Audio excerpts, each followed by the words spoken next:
Welcome back. So in this video, you'll be learning how to add a torch to the lock screen of your Samsung Galaxy A06.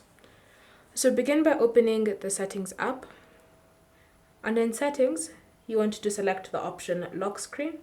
Then from here, you want to tap on Edit Lock Screen.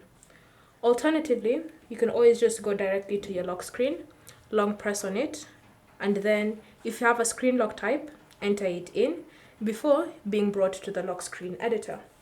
So once you're in the lock screen editor, you want to tap on a shortcut. So it can be a shortcut on the left or the right side of the screen.